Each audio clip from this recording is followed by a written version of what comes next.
AI says this is the show where we turn coffee into threat intelligence and cigar smoke into packet captures. This week, a firmware backdoor living its best life inside Android tablets, a fresh BeyondTrust RCE that already has scanners circling like seagulls over a French fry. Lenovo Vantage reminds us that pre-installed convenience is just another way to spell attack surface. Texas is taking a swing at TP-Link, supercomputers with a 20-year-old Munge bug that still has teeth. Your AI coding assistant might quietly squirrel away its secrets. macOS gets a visit from an infostealer, Chrome extensions spying on millions, open source maintainers drowning in AI-generated responses, and Windows flirting with smartphone-style permission prompts. Put your passwords in a vault, not in a repo. Stay tuned for Paul's Security Weekly. This is a Security Weekly production for security professionals by security professionals. Please visit securityweekly.com/subscribe to subscribe to all the shows on our network. Broadcasting live from G-Unit Studios in Rhode Island, it's the show where exploits run wild, packets aren't the only things getting sniffed, and the cocktails flow steady. It's Paul's Security Weekly. Ever feel like your network infrastructure is stuck in the past? Meet Meter, the company reimagining what it means to get and stay online. Meter delivers full-stack networking, wired, wireless, and cellular, all in one seamless, scalable, and secure solution. From hardware design and firmware to software, deployment, and support, Meter streamlines every part of your network while giving you all the control and transparency you need. Whether you're managing a branch office, retail stores, or a massive data center, Meter gives you performance, reliability, and the visibility you need to stay in control. Thanks to Meter for sponsoring. Go to securityweekly.com/meter to book a demo now. That's securityweekly.com/meter, METER. Zero Trust is clearly the future as threats get faster, quieter, and harder to detect. But implementing it shouldn't disrupt the business. ThreatLocker enforces default deny and execution in a way that remains enterprise-ready, scalable, and operationally clean. Unknown software is stopped cold, trusted apps stay contained, and drift is locked down across the environment. It's Zero Trust that works in real enterprises and prepares you for the threats ahead. See why CISOs are adopting it at securityweekly.com/ThreatLocker. Coming to you from Hacker Syndicate Studios, this is Paul's Security Weekly, episode number 914, being recorded on Wednesday, February 18th, 2026. I'm Paul Asadorian, joined by Mr. Josh Marpet. Josh, welcome. Hey, Paul. Pleasure to be here, as always. Mr. Sam Bown is here with us. Sam, welcome. Good evening. Glad to be with you. And, of course, Mr. Jeff Mann. Jeff, welcome. Jeff, I think you're on mute. Good to be here, as always. Sorry. Very nice. Couple of announcements before we dive into things. Of course, Security Weekly listeners can save $100 on their RSAC 2026 All Access Pass. RSAC 2026 conference will take place March 23rd through March 26th in San Francisco. Register using our discount code by visiting securityweekly.com/RSAC26. Use the code 56U5SecWeekly. Hope to see you there for those that are attending RSA. Some of us are still making our travel plans, so we'll see. It's fine. Most InfoSec or security conferences, I should say, talk about threats. Zero Trust World lets you attack them from March 4th through the 6th in Orlando, Florida. This hands-on cybersecurity event features live hacking labs where you'll break real environments, think like an adversary, and learn how attacks really work. Sounds like my week.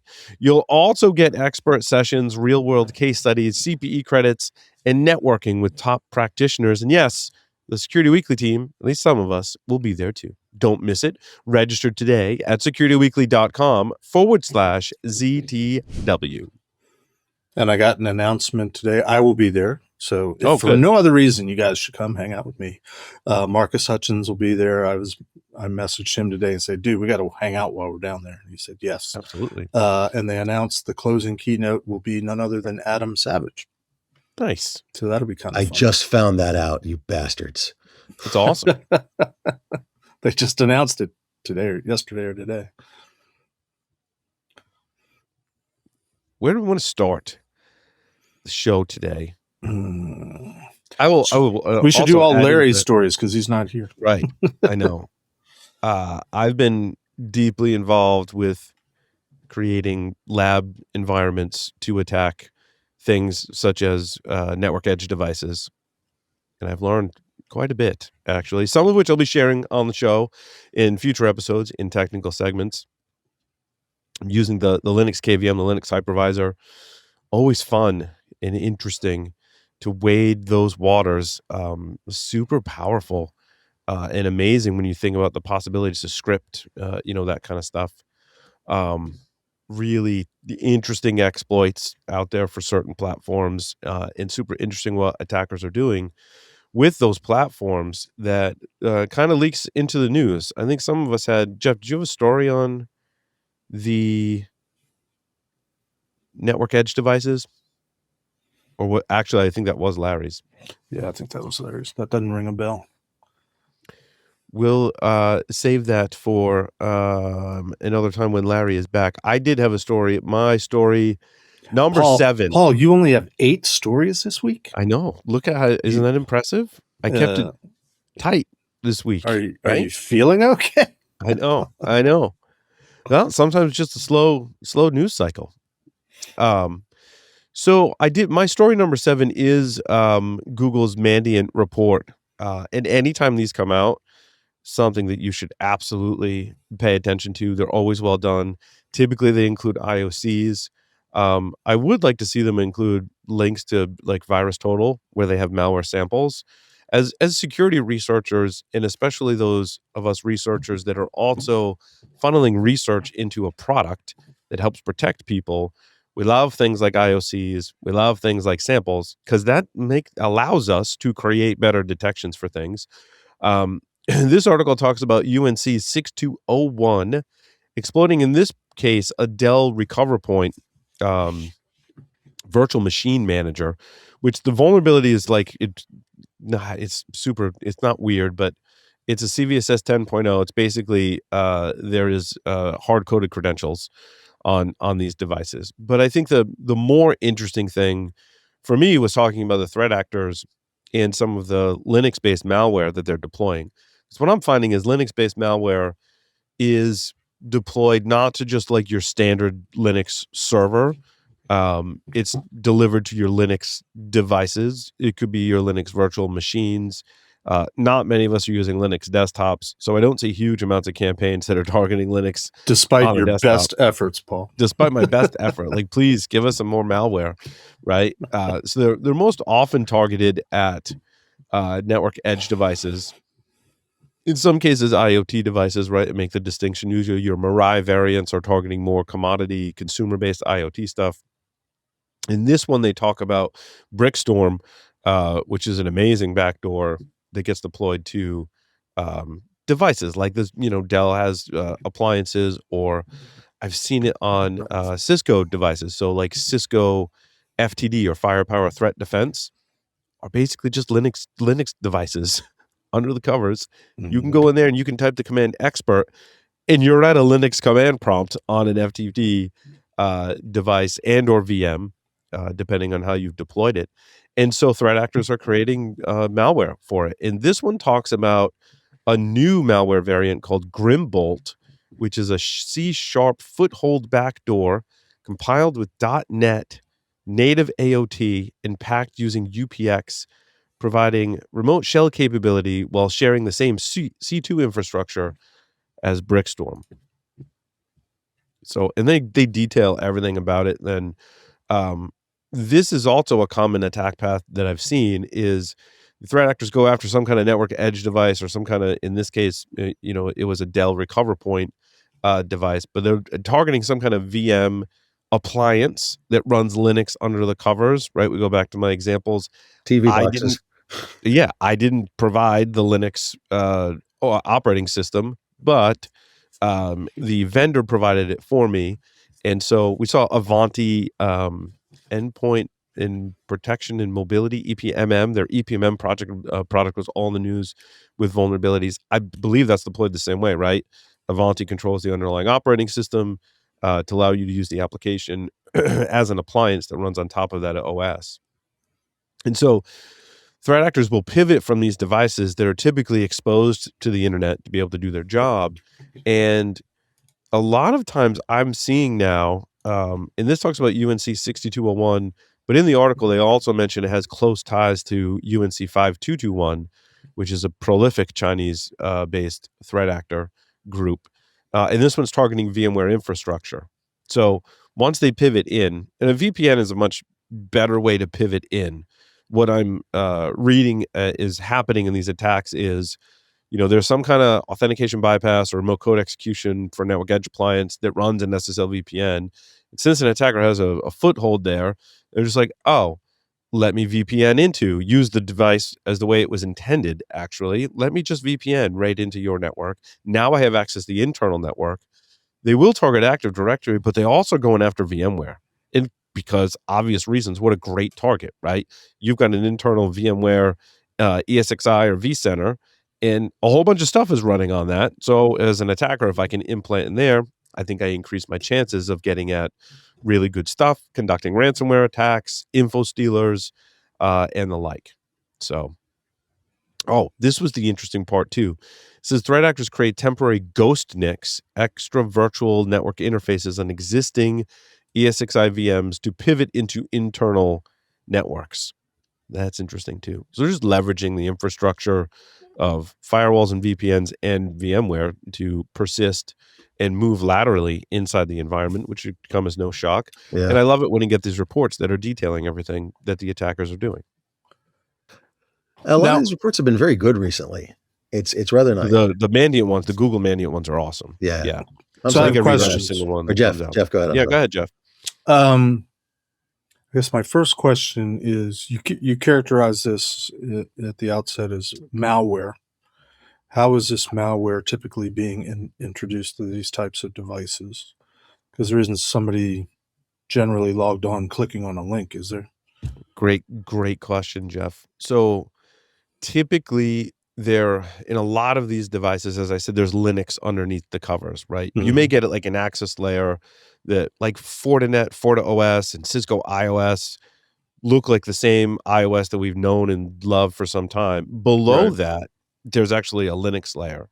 Mm-hmm. And the Linux layer will run services, just like a Linux server would, that listen on a port that's exposed to the internet and accept connections and data. And what usually when malware is deployed, an attacker has an exploit for that service that's running on the underlying Linux system in order to do some kind of, let's say, memory corruption as a general class of bugs, right? Mm-hmm. So buffer overflow or whatever memory-based attack, and delivers a payload, and that payload that they deliver via the exploit runs on the underlying Linux system. And then using that initial hook, they'll deploy additional malware and or scripts that are tailored towards Linux-based systems. So they'll deploy binaries, they'll deploy shell scripts, they'll deploy, if Python's in the environment, they might deploy some Python scripts. And that's how they're getting a foothold. They do deploy, to answer your question more specifically, Jeff, like stuff we would classify as malware, right? Like they wrote software, compiled it, put it on the system, and it's malware. They will also deploy different kinds of scripts and different techniques to persist. There was like that symlink attack on Fortinet devices where they created a symlink so that it survived reboots and firmware updates because that symlink was persistent, so it would just keep adding the malware back in, or adding their hook back in where they can go reinstall the malware. All right. So second question. So I understand what you're saying. It's not technically, maybe most of the time, a malware injection or insertion or compromise. It's more of a pivot attack once they've done something else. In that world that I live in the daytime, that has 3 letters in it, there is a requirement to have some sort of anti-malware protection in all systems. And for many years, there really wasn't much to offer when it came to Linux OSs. Right. And then along came this, am I allowed to say clam? Clam seems to be the de facto Clam what I AV. see more Yep. than anything else. Clam AV. Sure. Mostly because it's free. I guess an opinion it's question. useless. Well, that was my question does it work? Is it worthwhile to have Yes, it is Clam AV? perfect for checking a friggin' box on a compliance checklist. That's all it does. Mhm. I haven't evaluated Clam AV in some time. I think it does have a decent signature database, and so my guess and recollection is it will look for files that have a specific hash, as an example. Yep. Which, as we all know, is not like the greatest. So it's old school indicator. signature based type. Right. Yep. 100%. And I want to say it's evolved beyond that, but I think its main thing is signature based detection. Again, I haven't dug under the covers or used it and tested it in some time. So but that's a an great excellent point. question. That's an excellent question, Jeff. Well, so why doesn't Clam detect these known infostealers like Grimbolt and Brickstorm? Because they're on systems that you are not supposed to have access to the Linux subsystem in many cases. So they're not running Clam. So here's what I've learned. And actually tested in the lab is that I have to say specific vendors now. I'm not picking on you. You're not alone. There isn't like one vendor grossly more negligent or doing like this is all kind of table stakes, right? So major manufacturers like Cisco, Fortinet, Avanti will produce appliances that can run on physical hardware or virtually. Now, some of those products, they do not allow you to gain access to the underlying Linux subsystem. So Fortinet is one of those. Herein lies the problem. Fortinet's one of those platforms, right, where they give you actually a bind or a command, FN sys control is the name of the command that allows you to run a sandboxed, very limited commands on the Linux subsystem for troubleshooting, but doesn't give you full access to the Linux layer. Palo Alto, very similar, does not give you access to, as the purchaser, owner of or licensor of the device, right, does not give you access to the underlying Linux operating system. Now, there are some platforms, F5, Cisco FTD, that do give you a facility. Like I said, in Cisco's FTD, I can type the command called expert, and I'm on a Linux prompt. Once cybersecurity people in companies like ourselves see that access, we're like, well, that's great. Now I can interact with this device like a Linux system. I can do threat hunting. I can look for IOCs. I can pull binaries back off of that. I can look for files and directories and pull those off and see if they are malware or something malicious or something that should be there. In other more limited platforms, the cybersecurity companies and the customers, the licensees or owners of those devices, we don't have access to the Linux subsystem. So what do threat actors and attackers do? They exploit a process like I described before, and they live in that Linux subsystem. Now, why wouldn't they want to live there? They're like, this is great. Cybersecurity companies have a tough time accessing this layer. Customers have no visibility into this layer. So as a threat actor, I'm going to exploit a vulnerability. That's going to give them threat actors access to that layer, and that's where they're going to live and persist. As I dug into it and thought of it that way, I'm like, we are at an even more greater disadvantage than I once thought, because this is bad. So here's the next trick question. There's a loophole in the requirement for installing malware products, anti-malware products on systems within your environment. But you are allowed to not install it on systems that are not commonly affected by malware. In the old days, it was viruses. So given that there's this family or variety of attacks that are out there that we're talking about on appliances, because they're mostly appliances, and that's what I hear mostly from clients is we have no control. We can't install anything like Clam AV on it. But could you make the argument that these systems are commonly affected because this type of stuff exists? And then the larger question is there any kind of preemptive protection similar to an anti-malware solution like a ClamAV that can help. The only one I'm aware of is CrowdStrike and F5 formed a partnership to put the CrowdStrike Falcon Linux agent, which I believe, from what I've read so far, you can understand, is it's pretty good. Right? Because a lot of EDR AV companies may have a Linux product, and it's not really tailored towards Linux. Like they kind of just poured over whatever they had on Windows. We talked about this years ago. It was like one of the dirty secrets of EDR and AV.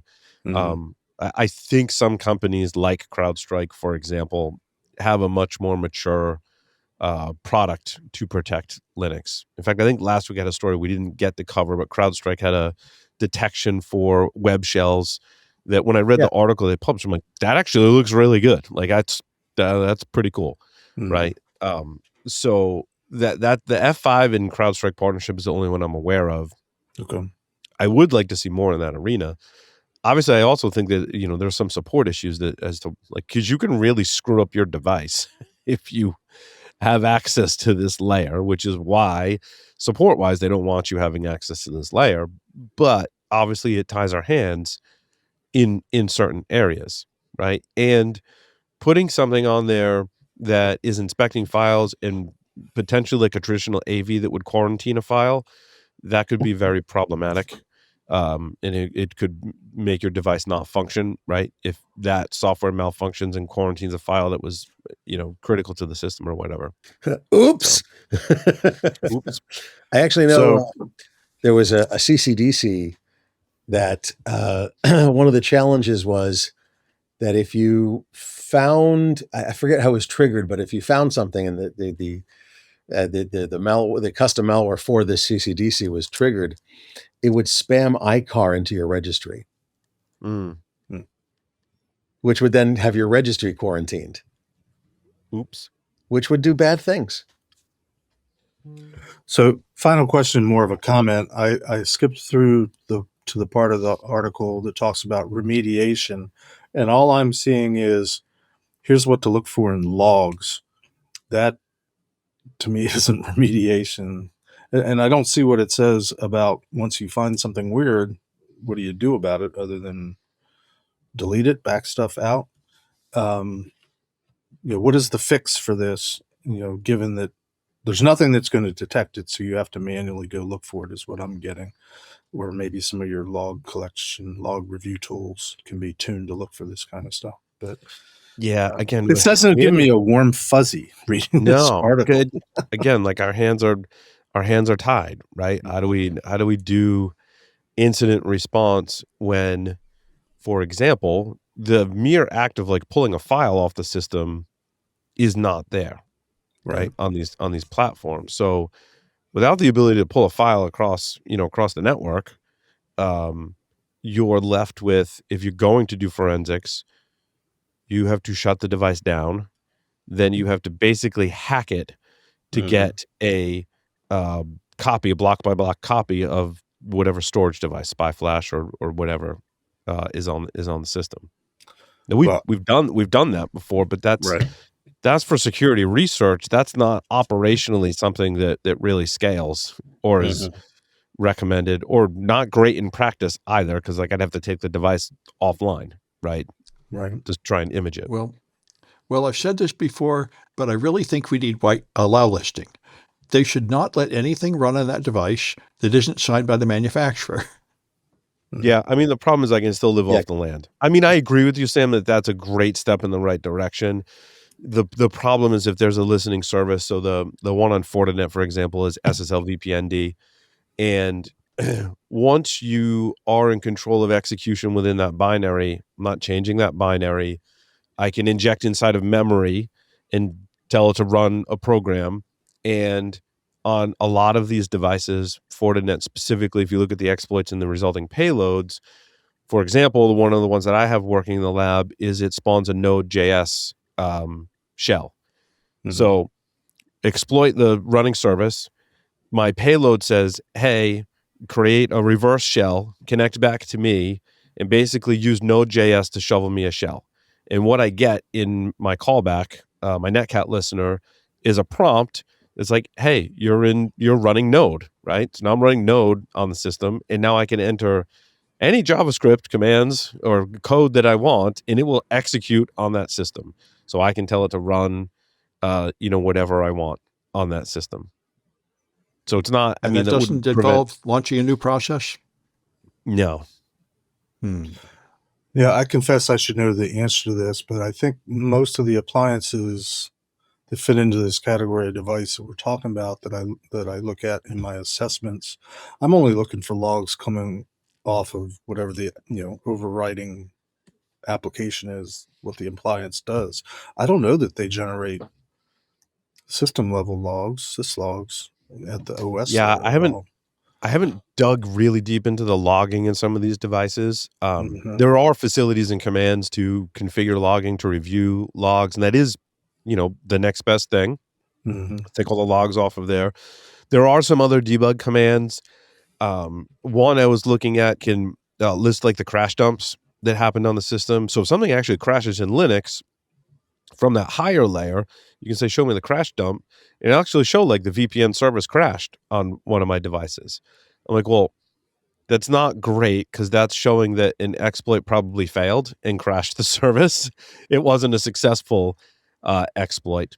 The other thing that is kind of not great is we do get indicators of compromise that are like, hey, threat actors are, when they compromise the device, creating these administrative users with these names or these VPN users with these names. So you can query the device and say, had any new, accounts with these names have been created? If so, the device is likely compromised. Obviously, that's a really weak signature-based detection. All the attackers will do is change what user is created, and they could sidestep that. However, whoa. But you can always say, do you have any new users? That's exactly where I was going. Oh, go ahead. Right. So baselining, because so when I learned of the attack path that a threat actor gains access to a VPN device, creates a local VPN user. So I actually show it in my latest attack demo. It's one of the pivots or post exploitation activities. I'm like, well, now I'm an attacker. I have access to this Fortinet device as an example. Well, I can just run some commands and create a new local SSL VPN user. Then I can log into the SSL VPN on the device, and now I have access to the network. I don't have to use Active Directory. Now, obviously, configuration may vary. I haven't researched whether I can prevent or disable the ability to create local SSL VPN users. I'm not sure if that's possible yet. I'm still I had to learn each one of these platforms to a certain degree, so I'm still trying to come up to speed. But so my question was, like in an enterprise, you've got however many network edge firewall VPN devices deployed, regardless of vendor. And would you get an indication that someone created a new local account for an SSL VPN on any one of these? And so just actually, shameless plug for my day job. That's one of the things we're considering is, okay, let's track all new ones. And there might be some false positives associated, with that. If obviously it was a legitimate administrator that created a local SSL VPN, I think that's few and far between, because when you deploy these in an enterprise, you want everyone to authenticate via Active Directory, not a local SSL VPN account. And again, I'm not talking about great detections here either. These are very poor detections, but it's what we have right now based on the limitations of some of these platforms. Can we shift gears? Yeah. I was going to say, I think let's shift into third. We beat that one. Yep. Sam had a couple stories related to the Nancy Guthrie abduction, and I threw one in as well. His story number 10 looks really interesting in terms of, number 9 in terms of how Google helped recover the video from her cameras. But I'm more interested in 8, the world's dumbest people think they can solve the Nancy Guthrie ransom case with Grok. Yeah, this is actually something I was just teaching last week in my AI class. You can de-blur an image with AI, and you can do this on phones now, but it doesn't, if the blur actually destroys information. So it's not actually recovering information that's not there. It's just making up something plausible that will look pretty good. And so there's a video of camera of the kidnapper with a mask on.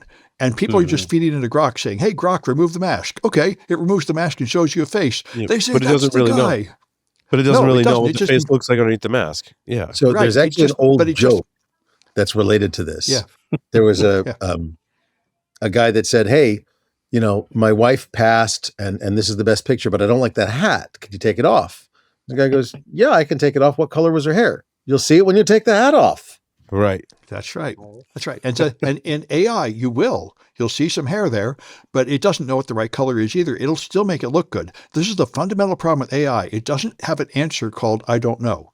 It will make up something that looks pretty good, even when it's totally making it up out of whole cloth. Or what we like to say, Norman does not compute. But your story number 9, story number 9, Sam, says that they figured out how to do it. Well, Google Nest saves 3 hours of event-based video history for free before being deleted. Oh, it saves even more than that. And they store it on Google's cloud servers. They do. They put all the data on Google's cloud, and then they check to see if you have a subscription. And if you don't have a subscription, they put it in a queue to be deleted sometime later. So it persists for quite a while. And it's event-based too. So 3 hours is not, 3 hours of real time. It's 3 hours of 3 events. hours of event-based recording. So event-based meaning like motion detection. On the Ring, you can enable motion. I think it's enabled by default, actually. Yeah. And so are the alerts, which is like super annoying. So, if like my HVAC exhaust produces like big clouds of exhaust from my HVAC system, and if the wind's blowing the right way, it'll blow it in front of the Nest and motion recording will go off, right? Or someone walks down the street in front of my house and it'll go off. I have one camera pointed down my driveway and a car driving by will set it off. We'll set it off 200 feet away. It's crazy. Right. But don't forget, those clips are really small and short. So 3 hours of that is actually quite a bit of active footage, weeks, right? Yeah, it's active footage too. There's something that triggered the motion. So. Right. Yeah, so that's how they got the picture of the guy wearing a ski mask. Now the question is, how much good are you getting out of that picture? Right. Well, that's actually not. So bear with me. I mean, this is actually interesting. So people are like, oh, there's a mask. There's nothing you can tell. Not true. No. You can do photogrammetry, it's called, and potentially get their height, their basic dimension. That. Yeah. You can also, if it's video, you can get their gait. You can do a gait analysis to determine whether they're left or right-handed.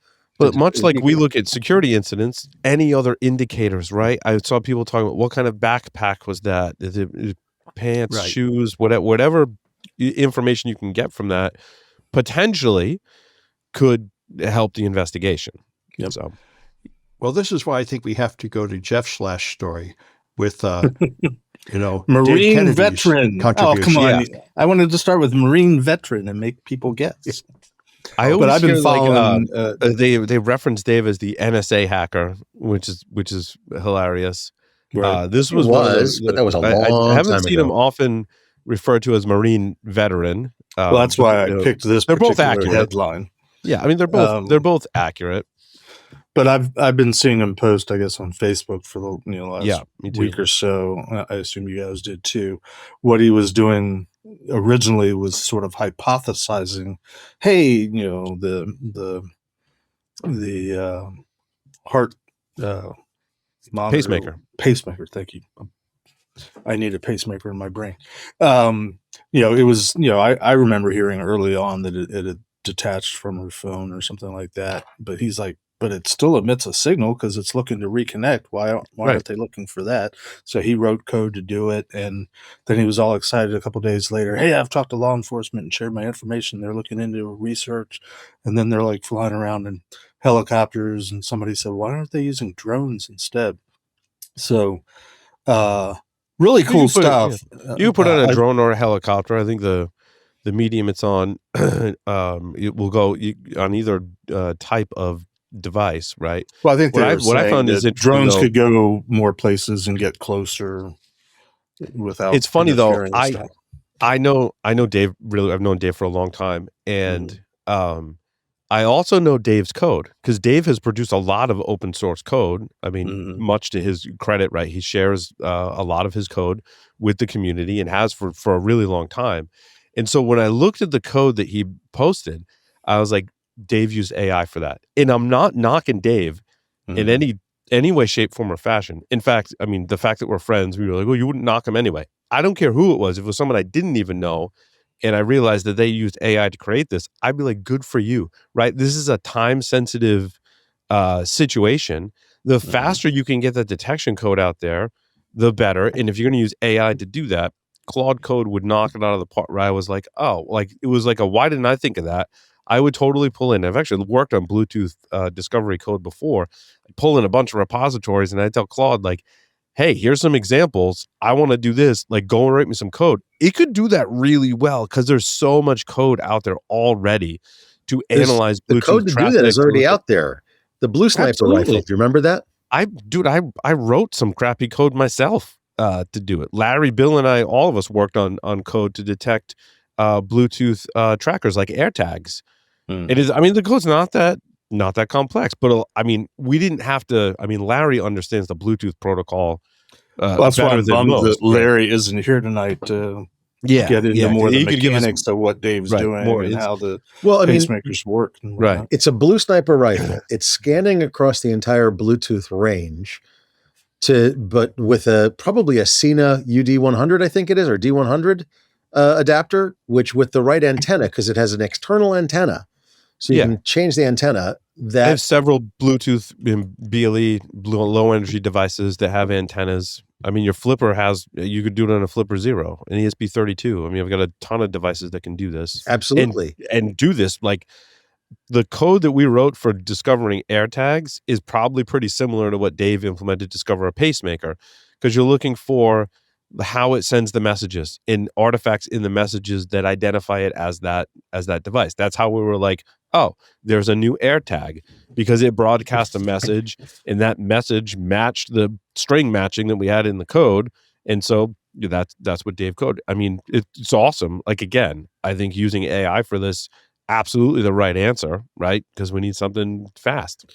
I think, honestly, I would also have it tag every device it sees, along with the GPS coordinates and the signal strength, and have it do, every periodically, so that I can check, even though the helicopter is traveling in straight lines, presumably, I can find a device. And if the helicopter does a perpendicular sweep, I could probably, it's not perfect triangulation, but it's close. I could put the device within 100 yards. You know what I mean? Well, I guess my big question, maybe you guys can answer, is what's the likely range of a pacemaker emitting a connection request trying to attach to something? According to Dave, his gadget will work out to 800 feet because he added like a extra antenna in there and more power or something. So he's boosting it. If you can, with any device that can take an external antenna, which is not many, most Bluetooth adapters have the squiggly antenna on the board, and that's it. But any, it's in the traces basically, but any Bluetooth adapter that can take an external antenna can take a pretty big friggin' antenna that can hear amazingly faint Bluetooth transmissions. Because remember, BLE is only supposed to be available at under normal devices, like phones and such, for, I think it's 30 feet, something like that. Yeah, I wish Larry were here. He'd know all the math and stuff. But with with the external antenna, I mean, the Blue Sniper rifle in the old days with their old Bluetooth was doing 3/4 of a mile. Right, that's a different standard, sure, but yeah, again, eventually you reach a diminishing returns. Larry and I talked about this back in the day. You can increase your gain or signal strength or your DBI with bigger antennas. But eventually, like, the math starts to work against you, and you end up with like introducing more noise than you can deal with, right? So there's what I believe Dave in all his worked on, right, was like, what's the happy medium? Like, you do the math. I can increase my input gain, or I guess gain would be if you're sending traffic, right? I mean, I can increase my dB with big enough antennas. It's still like a needle in the haystack. That's what I read that article, Jeff. Yeah, and it's still, Dave, I think, explained it really well when he talked about the bubbles. Mm-hmm. Like, I created this thing, we put antennas on it, so like I can receive a signal with a pretty large bubble, right? If you think about a heat map, right, and it's a circle, and that circle just has to overlap with whatever device you're trying to find. That may be a smaller circle, but since my circle is really large and that circle is small, as long as they overlap at some point, I'd be able to receive that traffic. Right. Well, and I think too, where Dave's going with this is, this is fairly basic technology that really law enforcement should have readily available so they could start the search. Not everybody getting kidnapped, I guess, has a pacemaker, but you could start the search much more quickly after the event happens. I mean, I watch too much Law and Order, 48 hours is the magic number. But Jeff, honestly, I think it's a better idea just to have a permanent network of Bluetooth probes set up around the country so that we can track where everybody is at all times. So that if somebody gets kidnapped, we know exactly when they dropped off the net. So we should all get an implant that's emitting. So come on, dude. Wherever he is. What better way to carry your... They call that an AirTag. I mean, that's essentially how AirTags... If you want to put an AirTag under your skin, you got problems, dude, but okay. That's a big device to put under your skin. Yes, agreed. So 1984 is finally coming to fruition. We finally have the technology. Love it. They haven't yet put AI in charge of it. That'll be the missing step. Good Lord. That'll be next week, dude. Screwed. Are you kidding me? All right. I'm also, if we can move on. Yeah. I'm also really interested in learning, because I've not heard this term before. So I need a crash course from Sam on zero knowledge encryption. Well, that's actually not completely clearly defined. But but they also have this term called end-to-end encryption, and both of them are interpreted to mean the following. If I use, say, WhatsApp, and I chat with somebody, can Meta, who runs the servers in the middle, can they decrypt my stuff? And you want to say no. They transmit the data, or maybe they store the data, but they don't have the key. And that's supposed to be true of password managers. Your password manager has a phrase you type in, your master phrase. It then turns that into a key locally and decrypts the data locally. It doesn't send it off to a server. The only thing that goes off to the server is the encrypted password vault. Right. And even if the server copies it and puts it in the cloud, and makes it available to another machine, they don't have the key because they don't know your passphrase. That's the idea. And in that respect, servers, cloud password managers like LastPass and Bitwarden could advertise zero knowledge, and they're right. But then you have situations that come up like, what if I want to share my key with someone else? Or what if I want to recover my lost key? And they've added features that do that. And those features clearly involve sending the key somewhere. So they violate that rule, and that's what these guys did. They found that under those conditions, now somebody that controls the server can get in your vault. And in fact, there are ways to do it with more advanced encryption to save the key in a way that the server still can't get in. But they said, if the attacker controls the server, there's about a dozen ways to steal all your data. And they say all the three most popular, Bitwarden, LastPass, and Dashlane, all have these flaws, and they're all in the process of upgrading their encryption to deal with it.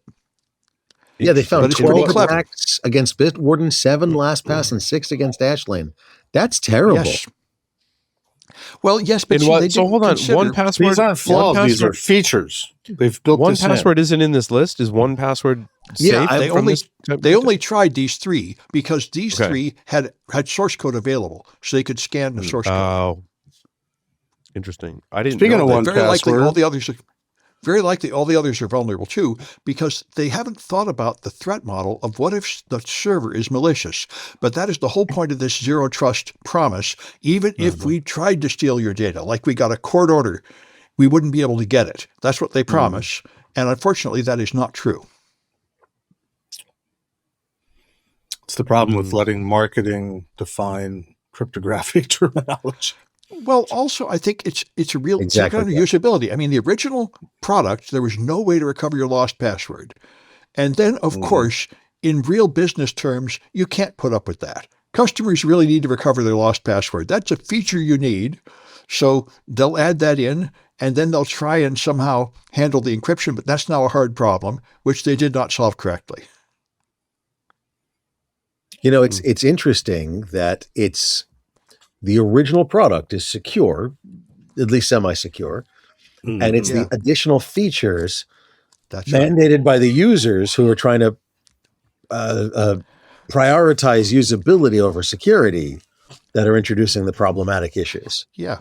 This is the way it always is. You can do the math, and the math is perfect, but in the real world, there are usability needs that violate your math. You know, that's the way it always is. In the real world, you have to make compromises, and you don't have that perfect, clean situation for which the math was developed. Well, it's a variation of, and I think this has been true forever in terms of cryptography. The algorithms are very rarely what's attacked. The math is very rarely flawed. It's the implementation, it's key management, it's key distribution, it's all the peripherals that go around the algorithm.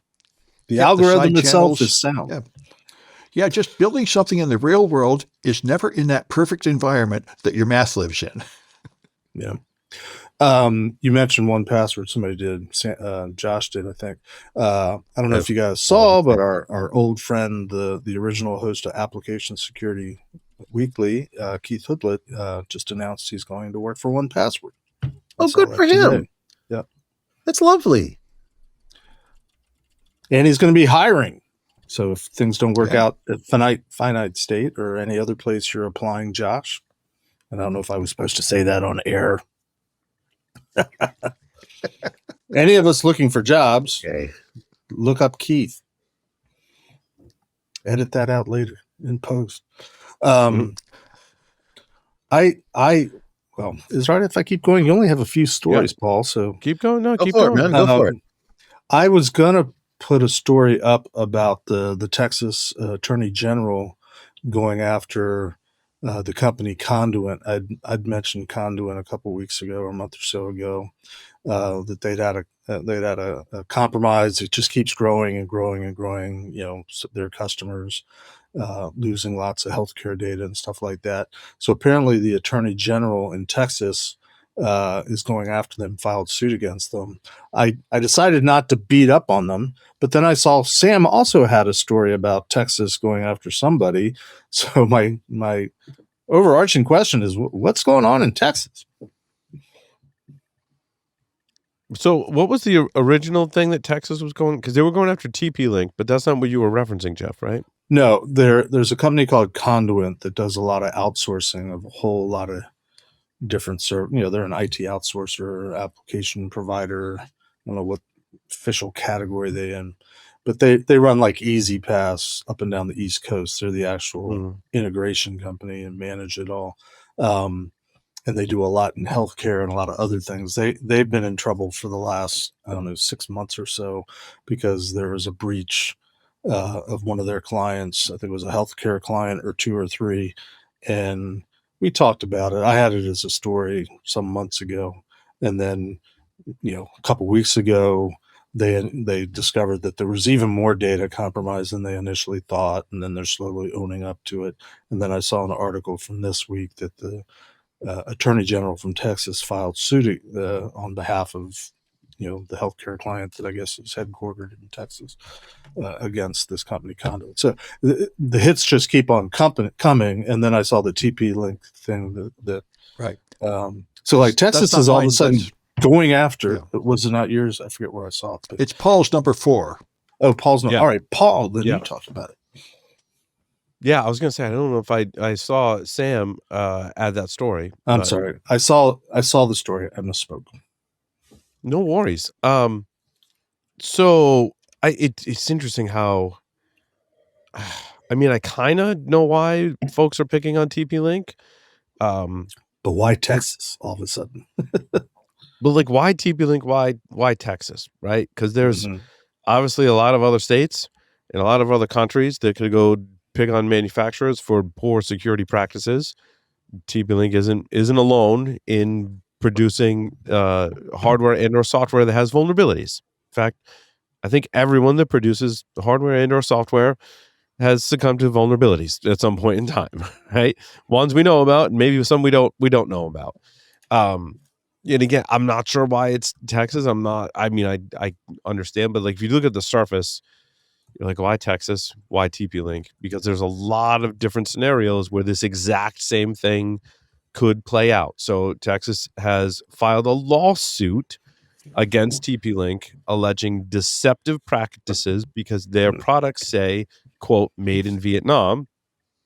In Texas, saying labeling and misleading security claims tied to Chinese manufacturing subsidiaries and exploitable router vulnerabilities used by Chinese state-sponsored actors. Again, we could play this scenario out in a million different ways and just change out who's suing them and who they're suing because, like newsflash, most of the stuff is made in China. Like, in fact, what percentage of the stuff that we use that we're talking to you right now on has some ties to China. I mean, it's pretty much everything. The chips in your car, the chips in your laptop, the chips in your tablet, the chips in your router, the chips, it's all comes from China. All the fabs are centralized in Taiwan, centralized in China, like it's just they're all from that area. And so if they're assembled in Vietnam and they're doing the same thing as assembling the Hondas in Tennessee or whatever, Kentucky, I forget where the plant is. Like probably both. Look, every Converse sneaker comes across with a layer of felt on the sole. That's how they get classified as slippers, and their tax is like a third of what it would be. Okay. And then they rip the felt off when they get the sneakers in. So they turn from slippers to sneakers magically. Come on. It happens. It's crazy, but it's crazy though. The lawsuit, it seems like the crux of the lawsuit is the falsely marketing its US sold routers and smart home gear as made in Vietnam, despite most of the manufacturing being in China.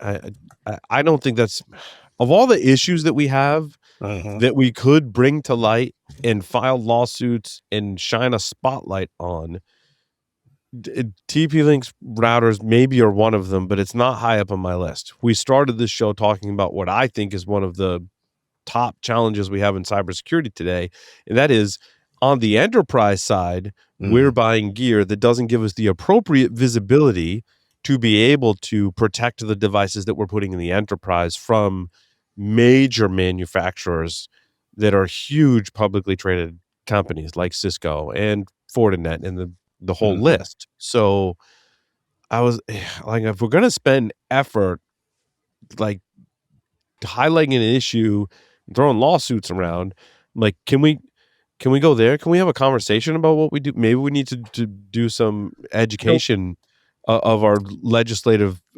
representation here in the U.S. to go, like, you're not necessarily going after the wrong thing. I think Josh has something to say. Well, I mean, but I think Paul's right. What is the criteria that we should say, oh, that's bad? Is it because it's made in China?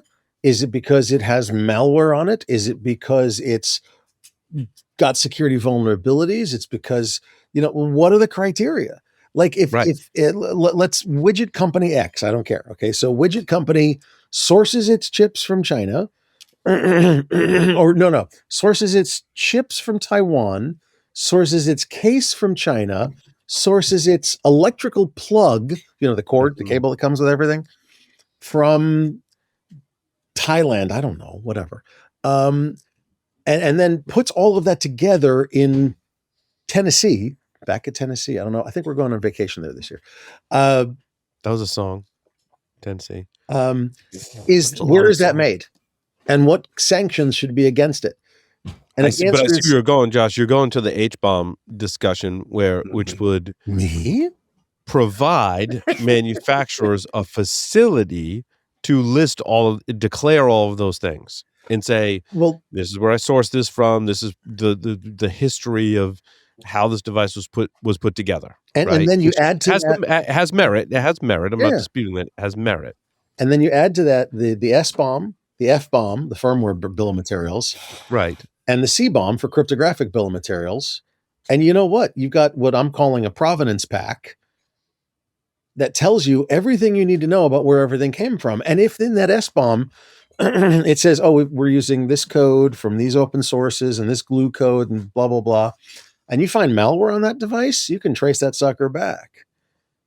Right. And you can say, and you can alert everybody who's using that S-bomb, hey, there's a problem here. But you inserted a big if into that statement, if you find something. I think the question you were originally asking is the fact that any of these sources are coming from any place in particular in and of itself a problem. And that's that's where I'll fight on this. I don't care where it comes from. Mm-hmm. I care that we can attest to the integrity and security of it. And I believe what's missing is not necessarily a manifest of where it comes from. Because, like, quite frankly, it could come from the US, it could come from China, it could come from Vietnam, doesn't matter. The supply chain attacks could occur in any one of those scenarios, right? Now, granted, I'll address the elephant in the room. China, based on history, is much more of a concern from a supply chain standpoint for a lot of reasons. I get that. But what allows us to overcome these shortcomings in the process and make our devices more secure and resilient is I want the facility to attest and verify if a supply chain attack has occurred, if the firmware has been tainted, if there's a hardware backdoor, if there's a firmware backdoor. I want to be able to do that.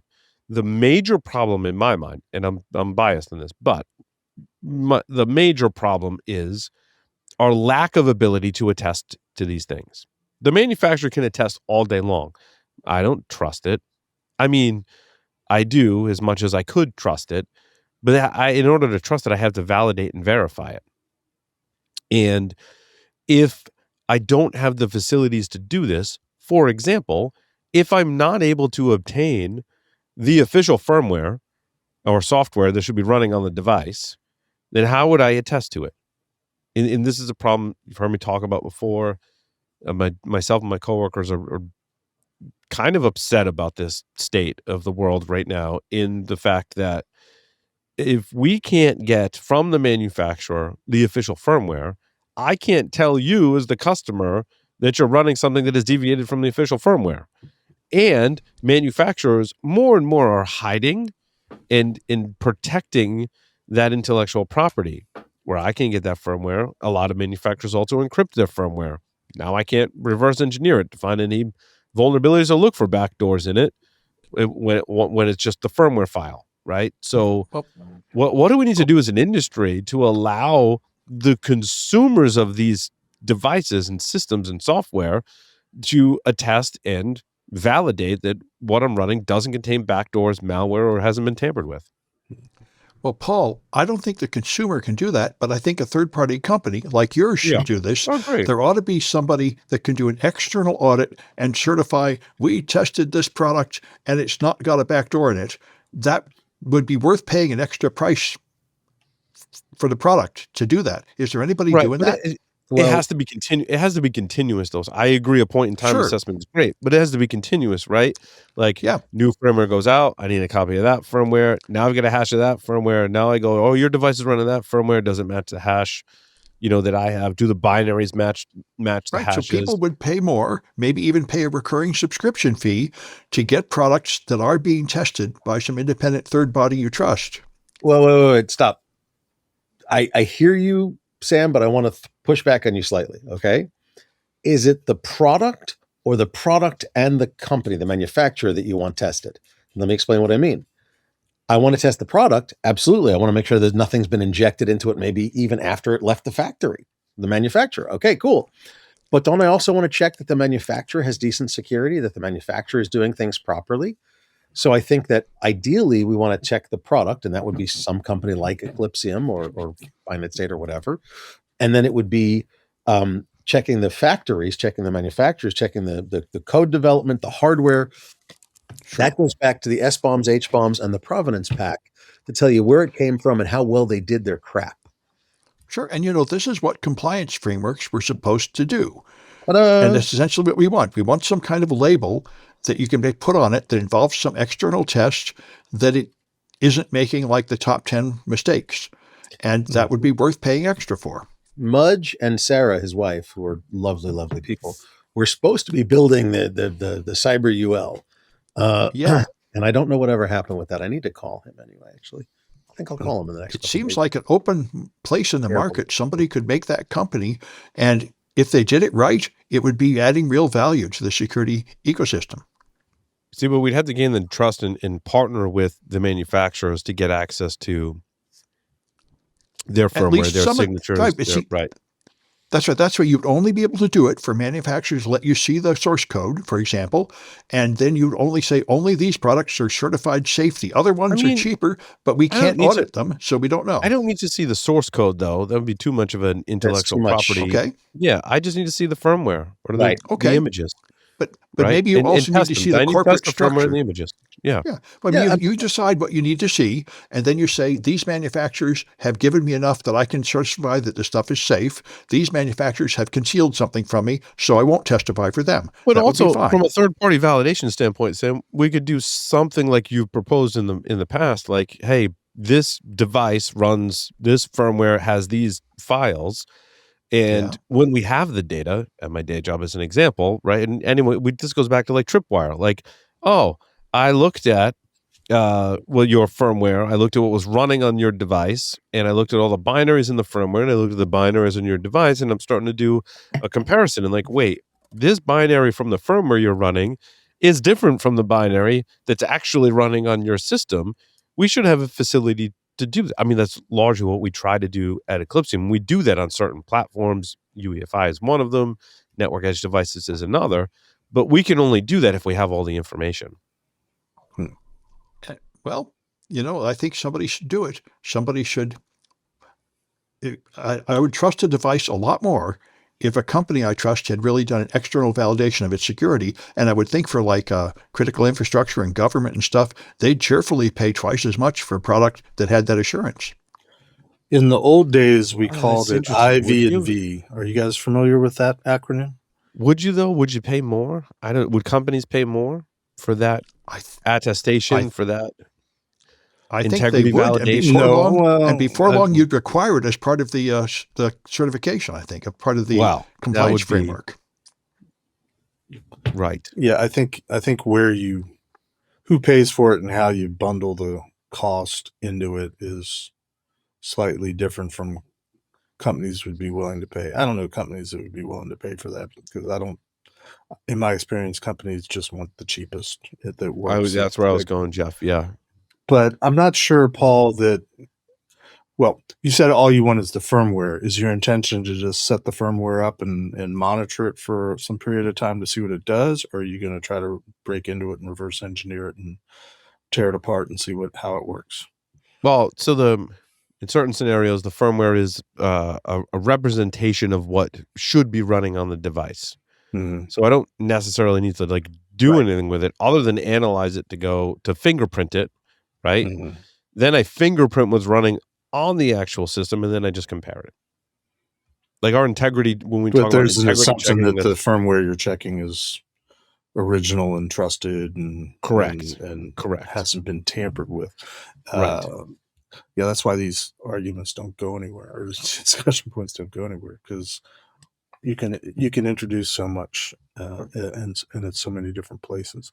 I kind of lean with Sam that you kind of need to see the source code and be able to look at everything, but it would need to be some sort of IV&V stands for independent verification and validation, and I think it's a term that I got from the government back 30, 40 years ago. Don't know if it's a thing anymore. In PCI you have to get the external auditing. Isn't it also part of ISO 27000?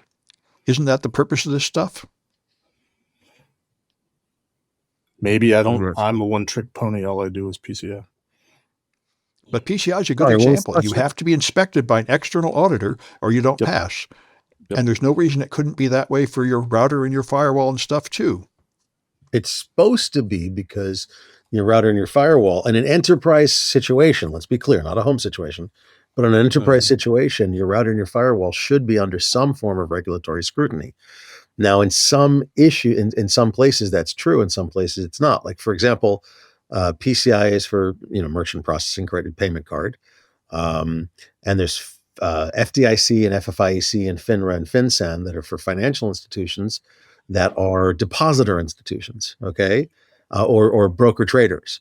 But how about for people that run ETFs like Fidelity and Vanguard? There's nothing. Okay, they're not under any or Fidelity. Yeah, I said Fidelity. They're not under, as far as I know, any regulatory agency. And so, well, and you're just talking mostly financial space. There's a whole lot of different types of verticals. Yeah, where there essentially is no regulatory requirement, right? At least one that has teeth. Which and has then been my cryptocurrency. Now, PCI all along is at least it has teeth. It doesn't have teeth. Sure, it does. I want to talk about more standards, though. Jeff, I want to go to your story number 2. Before we move on to that, just a footnote, Shark on the public chat, because some people actually watch us record this. Yeah, thank you for watching. On the question of why Texas, he said the current Attorney General, Ken Paxton, is running against the incumbent U.S. Senator John Cornyn. Early voting is underway now. The primary is in early March. Call me skeptical. This could be politically driven to get his name in the news. Right, which is as likely as anything. So I agree. Politicians want to appeal to their base, and if they take actions that the people that were likely to vote for them or maybe on the fence are like, oh, I like that. I like TP-Link is evil. We need that, and then I'll vote for you because you're pushing those things, right? Or simply they've got our back. They're concerned about the public safety and public security and all that. By the way, slightly off topic, but last week I was in Dallas. Shark happens to be in DC 214. After the podcast last week, I went out and went to, not joking, a Korean barbecue karaoke place where DC 214 was meeting. And I had best food I had in Dallas. Not even joking. I had the best food I had in Dallas there. Well, that's not saying much based on what you've described so far. But Dallas is mostly god-awful food. But they also told me a couple of restaurants the next time I come back. DC 214 was a lovely group. And Shark was the one that invited me out. And he actually drove me back to the hotel. Absolutely lovely. Thank you, Shark. You're awesome. Great times. I love it. What song did you sing in karaoke, Josh? I did not. They were actually, they were using the karaoke machine for telling news. I'm like, cool, give me the mic. And I gave them some news stories from that night. Oh, that's hilarious. It was great. I had honestly a wonderful time. They're lovely people. That's awesome. Jeff, tell me about your story number 2. Is this what I'm seeing as the current administration's kind of new take in communications on cybersecurity? I'm not sure. I mean, this article that I saw today is the first I've heard of this program, and I hate it that I don't know what the symbol is to actually make a list of 1 to 10 show up in a table form. Oh, yeah, I can show you that next time. But yeah, okay. But I mean, over the last couple of weeks, you remember, Paul, back during COVID, you jumped onto a virtual happy hour called WeDram. WeDram has actually since then spun off a similar forum that's called Vigilant Forum. And over the last couple of weeks on that, they've been talking about the push for creating a U.S. cyber force. And the contention is because of all the threats from nation states and all the bad, I'm paraphrasing, all the bad things that could happen in the cybersecurity. So wait, we're talking about a new branch of the military. Branch of the military that's focused on cybersecurity, similar to because it's interesting. Force, which I still think is a joke, but that's the government. Well, the government created one for space, but not cyber, which is interesting. Well, and we could spend a whole segment talking about that, but one of the things that I've been looking for a couple months is there's a supposedly going to be published sometime soon, but they've been saying that for a month, a new national cyber strategy. And the last thing I saw, which was a story I think that I had a couple weeks ago, the now U.S. Cyber Director Sean Karen Cross, I think is the Sean. Yep. That sounds familiar. Yep. He did some talk somewhere in January where he actually highlighted the 6 pillars of the new strategy. Yeah. And so I got them all on a list finally. But I still have yet to see a copy of the draft strategy anywhere. Nobody seems to know where it is or when it's coming. This, I as far as I know, is unrelated to that since that hasn't been published yet. But I thought, I mean, my take, if you can, muddle through or maybe we can edit it later so it shows up in table form. But the 10 things that the FBI is highlighting as high impact, essential actions to take. I mean, read through them. I could give you the PCI requirement for each one of them, but they're kind of basic, in my opinion.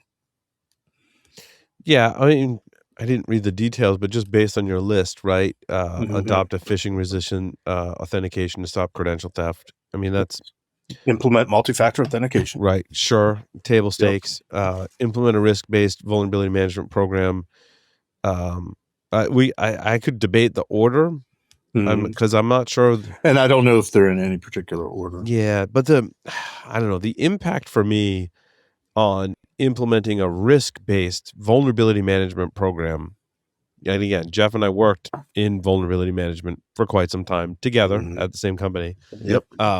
When we fast forward to today, I'm very concerned for organizations that are still relying on that traditional vulnerability management where I run a scan of all of my assets. It enumerates vulnerabilities. I take those vulnerabilities, I route those to the right teams, give them a prioritized list perhaps, and ask them to remediate. They give me a time frame. Things get remediated, and we track that process. And maybe that whole process could take days. Like, that's a generous estimate. Like days, maybe weeks, maybe months, maybe years.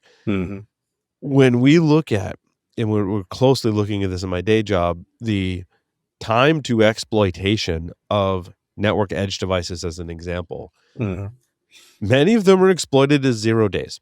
When I look at vulnerabilities, exploits, and campaigns against certain devices that do that, I'm like, oh, like, look, that one, the threat actors had the vulnerability in the exploit before we had a patch, and we're already exploiting it. Not only that, threat actors have mapped out the entire internet, and they continue to do so. And so they know where all of your exposed edge devices are.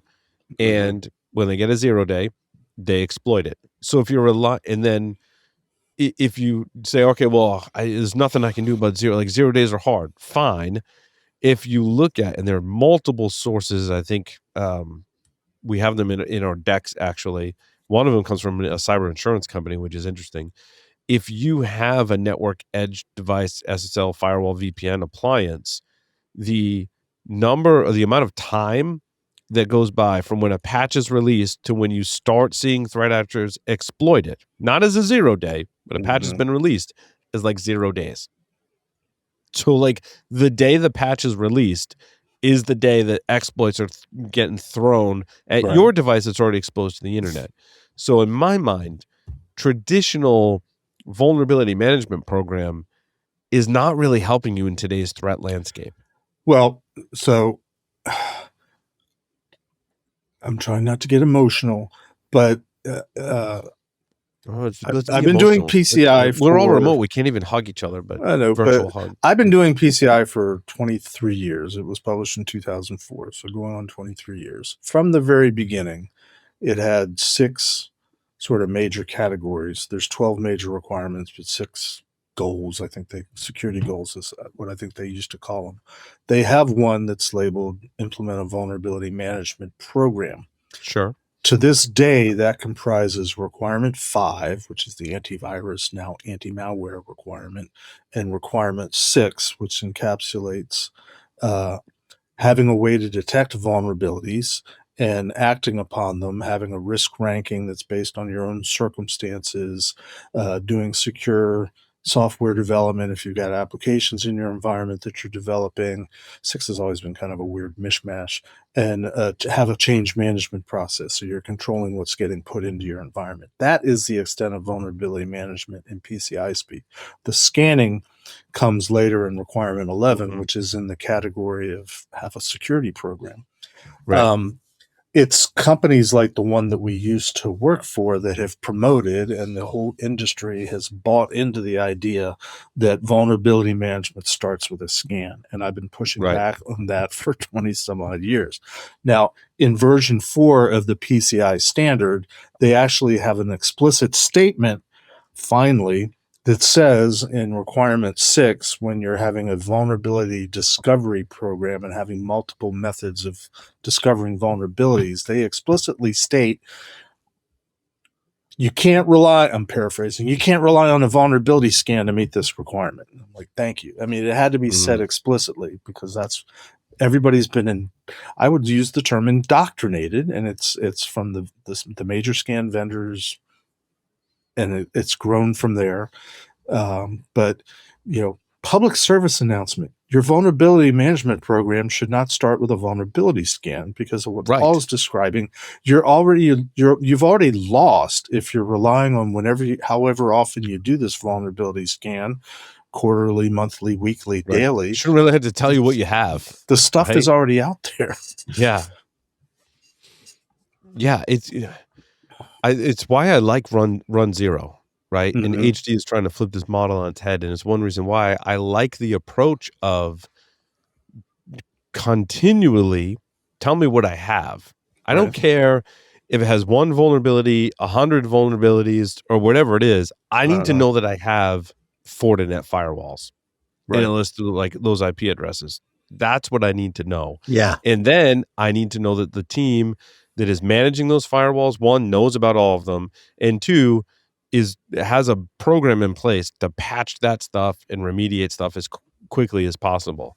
I can't go back to the older model where I don't know what I have, so I'm going to run a vulnerability scan, and it's going to try and go find everything, and then it's going to report back to me all the vulnerabilities that are associated with whatever targets that it's find, and then I have to sift through all those results and prioritize them and weed out false. But I don't care about any of that. Tell me where all my Fortinet firewalls are, and then tell my team these are all your Fortinet firewalls. Make sure that shit is patched to the latest version, which is hard, and not all companies do it, obviously, as we've seen with threat actor campaigns, and put some maybe compensating controls, which are also hard because as we started the show, where our hands are tied in some of these compensating controls. So that's why I don't think I'm not recommending that people like ditch their entire vulnerability management program. I'm saying it's less of a priority in the grand scheme of things for your security program than it once was. Because there are things in this list, Jeff and others, that I think are much more important and priority-wise should be at the top.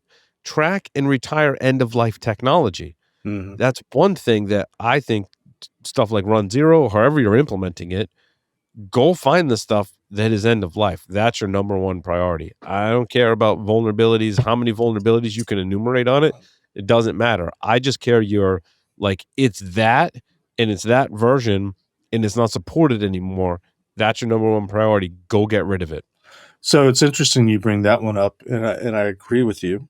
I'm not saying that these things are not important. I'm just thinking this is table stakes, as you had said. Yeah. On the issue of retiring end of life systems, again, that's been an implied PCI requirement, I believe, since the very beginning, in terms of you were supposed to install critical patches within 30 days for all your systems.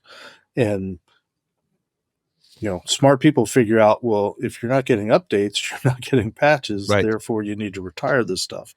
And 30 days is well beyond antiquated at this point. Well, I don't disagree with that. But PCI version 4 now has a requirement that says you need to periodically inspect the inventory of all your systems for several reasons, one of which is to be on top of any upcoming end-of-life, end-of-service dates, so you're not surprised, because the PCI community has been through a generation of people saying, "Oh, we didn't know that was end of life. It's going to take us 18 months to replace it." I think about the pain my clients went through back when I think it was Windows XP was end of life, and national retail chain with thousands of what we used to call cash registers, what we call point of sale systems that were basically PCs running Microsoft XP, and they needed to replace tens of thousands and they knew about it and they planned for it, and it took them almost 3 years to do it across the board. What I liked about version 4 when it was originally published is they did a very good job. The council that wrote it, they do a lot of things bad that I disagree with, but they did make a real concerted effort to remove a lot of the loopholes that people have found over the years in PCI to try to get around it, which to me is, if your attitude is how do I avoid this and get around it, you're not really thinking about security the way you should be thinking about it. That's just one example. End of life, end of service, end of support, end of sale, all mean different things. And navigating those waters is extremely, extremely difficult. And again, I'm not picking on Fortinet because they're just the example. Lots of vendors just like Fortinet, and no shade on them, but of course not. they all have the same thing because most of the larger vendors like Fortinet and Cisco have tools, right? That you're like, I'm reading the security advisory and I'm like, I don't know. Do I need to upgrade? Do I need to replace hardware? How long do I have before I have to replace hardware? Can I upgrade to the latest version that remediates this and still be supported? Or am I on a version that maybe has a patch, maybe doesn't? I don't know. And those waters are so tricky to navigate. The Cisco and Fortinet, as an example, they make tools for their customers that help you navigate these waters. Like, I have this device, this version. Like, what version do I need to go to? Maybe I have these features, right? I think I talked about this in a previous show. I have this Cisco device. It's this hardware. It's this firmware or software version, and it has these features and I want to preserve those features, and I need to upgrade. And then I do that. And then how long is that platform supported? These are not easy questions and answers for enterprises that may have thousands, tens of thousands of these devices. Oh, yeah. And software is the same problem. That's not even connected to a device. I actually, in a former life, we had an expense program with timekeeping as well in it. And had to be specific to some specific regulations for government use, et cetera, et cetera, et cetera. So we found one. We said, will it do this? We gave it our entire setup. Oh, yeah, absolutely. They lied. So we bought it, started using it. We said, it doesn't do this thing. They're like, well, that's on our roadmap. I'm like, okay, that happens. When is that coming out? I'll find out. All right. 2 weeks later, I'm like, I haven't heard from you. Oh, yeah, it's on the roadmap. When is it coming out? Oh, it's not coming out. We decided to stop development on this. The thing I needed was still on the roadmap, but they were not developing to the roadmap anymore. I'm like, okay, what can we do about this? You can buy this whole new product we've built. I'm like, will you transfer the money that we gave you for this product into that product? No. Yeah. What? This is software, unfortunately. I know. So hardware and software have the same issues in terms of understanding not only end of sale, end of life, end of support, end of blah, blah, blah, but hell, end of roadmap, end of development, end of this, end of that. We still have Windows 7 computers hooked up to X-ray machines and badging computers. And we still have stuff we can buy secondhand really cheap. I want to throw this in there because one of my coworkers posted this, I believe it was Facebook Marketplace, and it was literally the back of a truck. And the back of the pickup truck was stacked with, again, using my examples, Cisco and Fortinet gear that if we zoom in and make some, educated guesses, still like supported maybe nearing the end of life for hardware and or firmware. And again, it was multiple stacks of gear, and the price tag, $63. And this is, I think, contributing to this problem. So maybe not on the enterprise side, hopefully not, but certain organizations may see that and go, well, for $63, I can get a whole bunch of enterprise stuff and I can deploy it in my environment. The problem with that is you need a support contract on all of that stuff, not so that you can ask. Yes, it gives you the capability to open support tickets and ask questions if you have problems, but a support contract gives you the capability to download the latest firmware. And my speculation and concern with this is that many people are buying secondhand gear, right, and deploying it, but not buying a support contract because that's extra money. Or you have the gear and your support contract has ended. You could get supported software or firmware for that device if you renewed your contract, but that requires going to ask someone for money. Therefore, you don't, because the device is working, but you're vulnerable. If you don't have these support contracts to get your devices to the latest firmware, you're going to be vulnerable. I think that's why when we go to Shodan or scan the internet for these devices, there's stuff hanging out all over the place that's vulnerable, that's running previous versions of stuff, because someone either didn't want to, had no intention to buy a support contract to bring that device to the latest version. Right? I needed something for a branch office. I went to eBay. I bought a device. It has some firmware on it. Hey, it works. Bring it into the fold. But now I got to go ask someone else for money. Like, I didn't have to ask for the $47. I know this because I just bought devices, right? $47 for a Cisco or Fortinet device that's on eBay. I don't have to ask for approval for that. But however much it costs for that subscription or license update, now I got to go get approval for that. Maybe I don't. I think that's why there's so many devices out there that are just not updated, creating a problem. Do you have the same strong feelings about mainframes? Yeah, well, my story was not even about mainframes, and I wish Lee was here to talk about this. It was about supercomputers, right? So these are, and I didn't read through all the technical details, to be quite honest, because these are modern high-performance computing environments. Essentially, these represent what it told me was large homogeneous Linux clusters managed by a scheduler.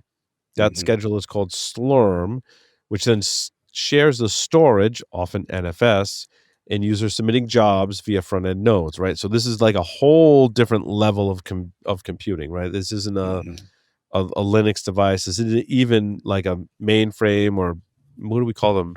Mini computer, smaller mainframe, like AS400 style thing. These are mini computer. Yeah, these are a separate class, right? These are HPCs, high performance computing, huge clusters of compute. The picture speaks 1,000 words, right? If you click this article and you go and look at the picture, like, it's huge rows in a data center of I haven't IBM. seen a data center like that in quite a few years. In quite some time, right? And so there was a firm that was contracted. In fact, I recognize this firm is actually publishing some exploits and security research. Lexfo, Lexfo. They produce great content. I've used some of their content before, and some of their exploits, by the way. And they talk about how they found a vulnerability in a 20-year-old process or software that runs in these, I believe it's IBM high performance computing environments.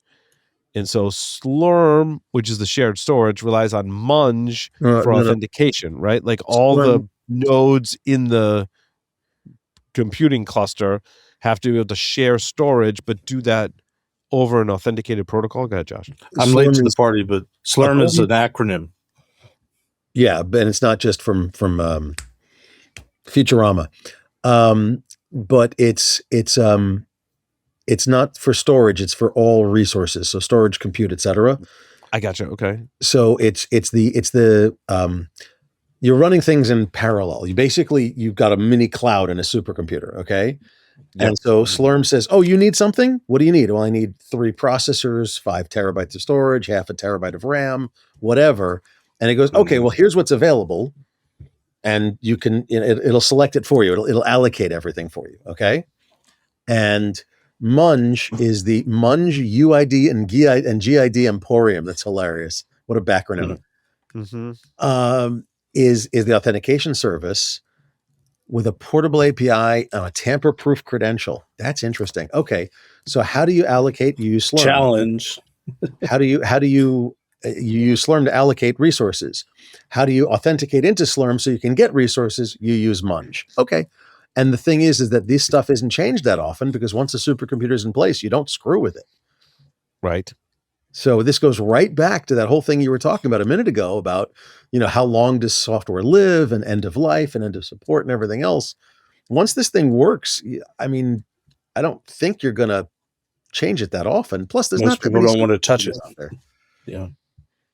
I mean, Jeff, how much do you know? I mean, there's a top 500 service, so there's at least 500 or 1,000 supercomputers out there, but there's not millions of the suckers, right? I would be very surprised. Yeah, it says here too, if an attack, so based on your description, Josh, thank you for that. If an attacker compromises one node and steals the Munge key, they can impersonate any user cluster-wide, including admins with sudo, even if Slurm refuses jobs as root. So it's like some privilege escalation vulnerability across the cluster. You say sudo, I say sudo. Sudo, sure. Eufy. Daemon. What's that picture format that starts with a G? GIF. GIF is peanut butter. And help me, Obi-Wan Kenobi. Slurm sounds like to resource management to blank is to the kernel. Scheduler? Is it just scheduler? I thought there was some sexier name for it. But schedule. When you said that, it was like a test. That was the first term that popped into my head. Gotcha. I'm not sure if I passed or failed, but I don't know. I just thought there was some cool name for the kernel. Of course, I was learning about the kernel 30 years ago, ish, plus. Sam, do you get to play with supercomputers at your job or no? No, we don't have them. They look cool. I've never.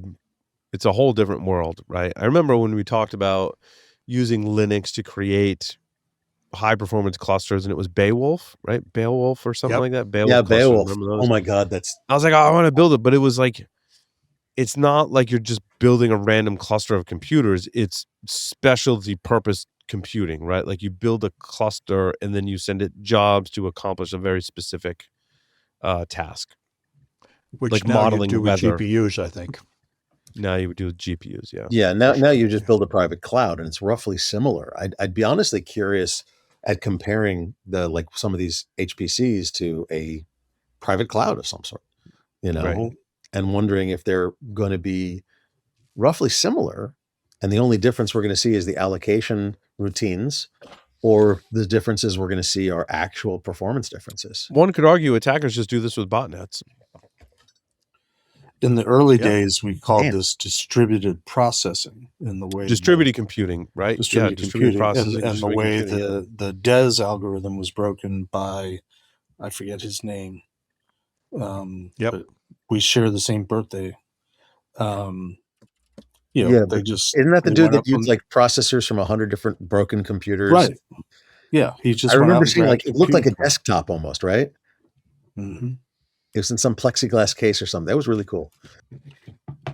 Dang it. I can't. All right. Speaking of history, you do know it's the 80th anniversary of the ENIAC, right? Oh, I saw something on the ENIAC computer, and that's probably why. So I know Jeff remembers this, but I do. All right, Jeff. My dad used it, and when I visited him on Open House, I saw them. Did you? Oh, wait, no, you're joking. I am joking. Oh, okay. But the ENIAC's over at UPenn in Philadelphia. The reason I mentioned the botnet thing was there was a new backdoor found on Android tablets targeting users in Russia, Germany, and Japan. And Kinadu is a firmware level Android backdoor focused heavily on tablets. It hijacks a low level driver or kernel level driver.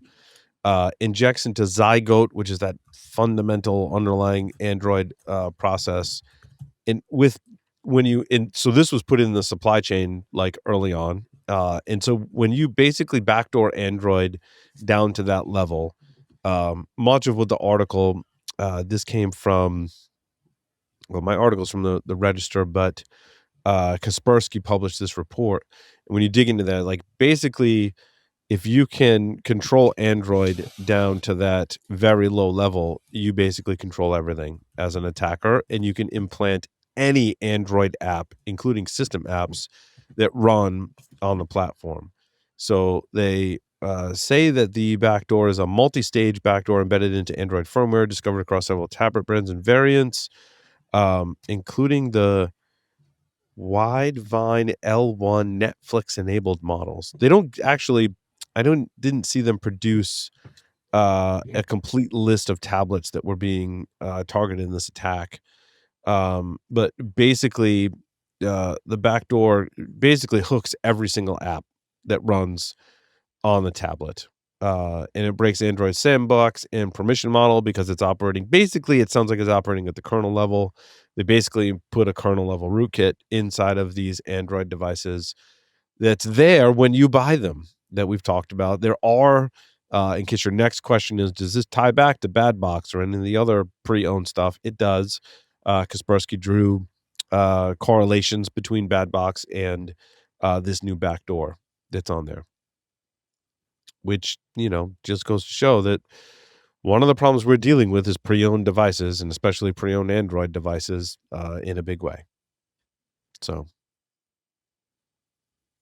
there is that. And if you had some Des guy's certification. Right. That, well, I think that exists for like Google devices. Does that exist, Sam? Is there more? This is exactly why there ought to be some kind of stamp saying we inspected this device and made sure that it doesn't ship with malware. Yeah, I know there is an attestation API in Android that I've talked about before, right? And that means like basically Netflix wants to have an app that runs on Android, but Netflix app uses the attestation API in Android to basically help determine what kind of Android am I running on? Am I running on something that's jailbroken? Am I running on something that has certain things that should be there, certain security features enabled or disabled? And if it decides, like the Netflix app using the attestation Android API, which you can go search and it's documented from Google, if the Netflix app determines I'm not on a safe platform, it won't run. And Netflix and others are doing this for copyright protection and anti-piracy, right? And to make sure that no one's able to steal content. I'm not sure if that translates to determining if the Android I'm on is backdoored and not running my app. Because if you're in the kernel level, you could obviously spoof or lie about all those API calls or whatever, intercept those, and just return everything the app and tell Netflix, everything's fine on this Android. All the security protections are here. It is not jailbroken, like you're good. I think there's actually been attacks against that too. I looked into it once and thought it was fascinating that Android does in fact have this attestation API. Yeah. But obviously doesn't prevent someone from creating crappy Android devices that are pre-owned, which seems to be the MO of a lot of attackers out there today, and creating huge botnets based on that. I mean, and why not? If you're an attacker and you're like, I could go through the work of trying to compromise a bunch of these devices, or I could just put something in the firmware so that when they buy them, they're already owned. It's one of the problems that lawsuits coming out of Texas don't necessarily address. Hey, footnote, I figured out the guy I was thinking of. The guy that broke Des was Matt Curtin. And we share the same birthday. He spoke before me at Circle City Con. Nice. Many, many years ago. Oh, and nice.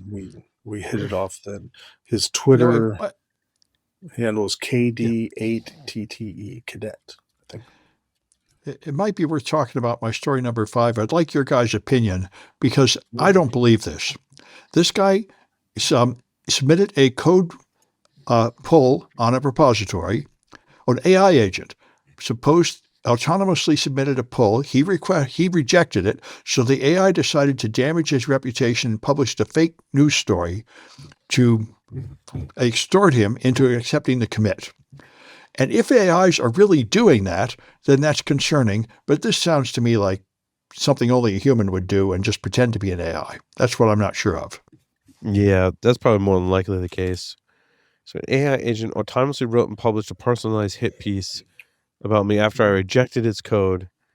Yeah, that's got to be someone controlling the AI that did that. I don't think AI makes that decision on its own. Yeah. Well, Anthropic published a couple days ago that they did a test a month or two ago where they put an AI in charge of a vending machine, and it was easy to fool, so people got it to give away the stuff for free, and it went broke.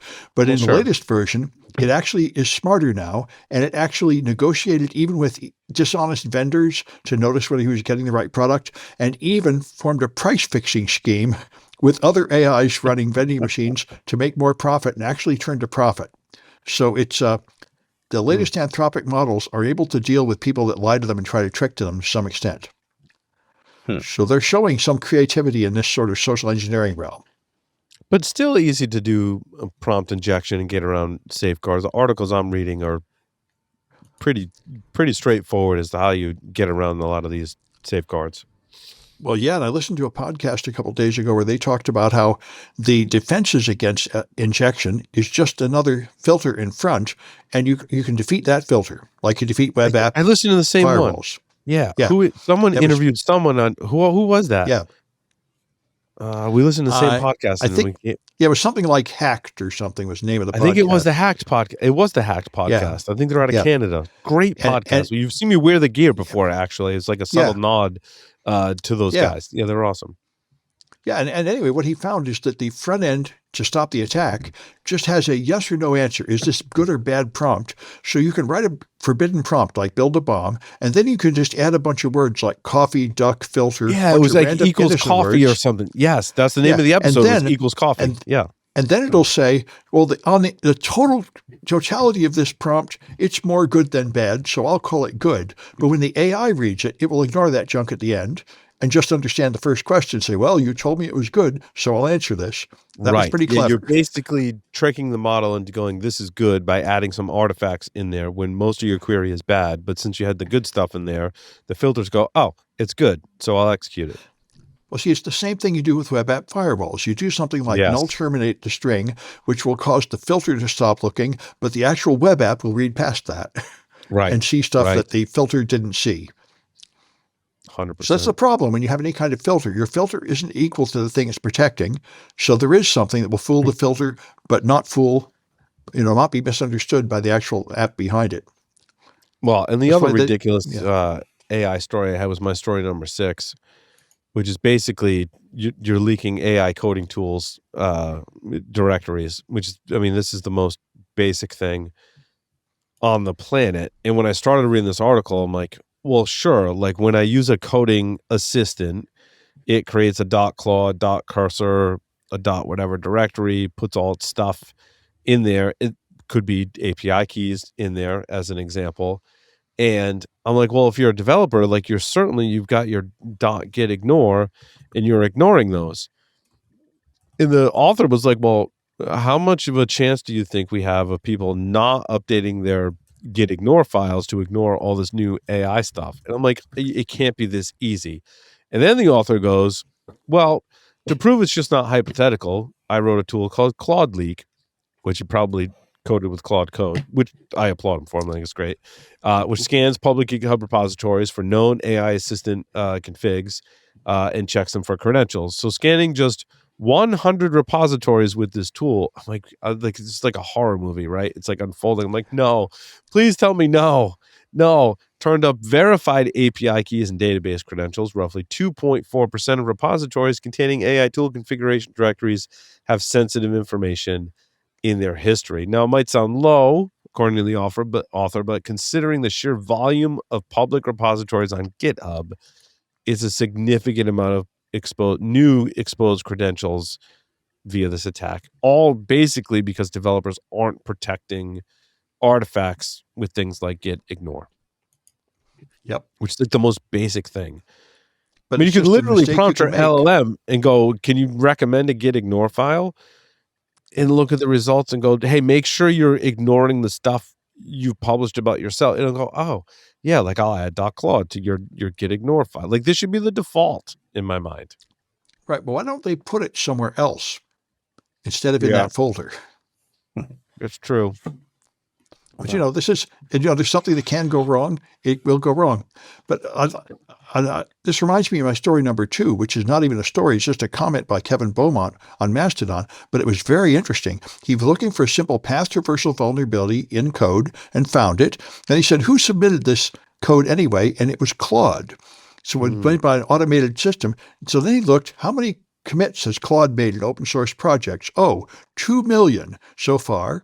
And how many of them have simple security flaws? They're making the same security mistake several times per minute in those millions of submissions. So there used to be a complaint I saw like 5 years ago that people will go on Stack Exchange and just copy code. And some of the code on there, even though it's popular, is vulnerable. And so people are just making the same mistake over and over. And all Claude has done is automate that process. Yeah. Now we're creating nonsense more efficiently. It is. And I think this is what you get for training it on average code. They trained it on like all the code on GitHub. So they made it into an average coder at best. Yeah. But it would have been better if they carefully trained it on good code, But Anthropic should produce, I think, skills for developers that help them weed out some of these vulnerabilities, right? Because it's good. I've used Claude very successfully to flesh out security vulnerabilities in code bases, in firmware, in software. And if it can do that, then it can certainly have a skill that, like when I'm writing software. Now, I will prompt, when I write software with Claude code, I will occasionally like prompt it like, hey, let's take a time out. Let's go search for some vulnerabilities. Like, how'd you introduce that?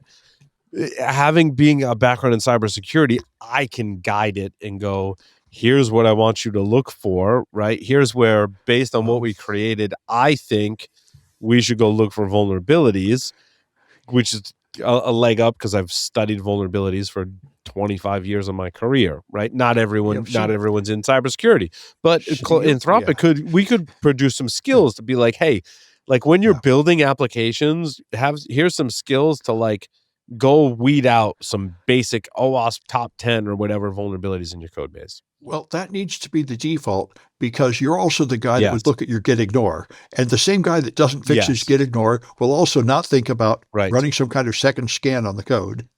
Yeah, I highly scrutinize my git before I make the first commit, right? I'm like, I know there's stuff in here that should not be in my GitHub repository. I need to go make sure that it's not. I need to test that and test that again to double check that.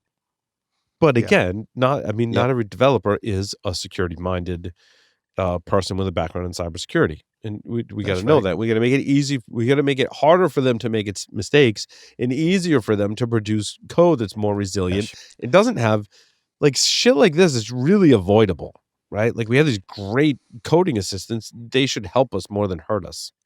But this goes back to something Dan Kaminsky said like 6 years ago. He said, you'll never train the developers to be security experts. What you should do is build it into their tool so it automatically doesn't do these stupid things.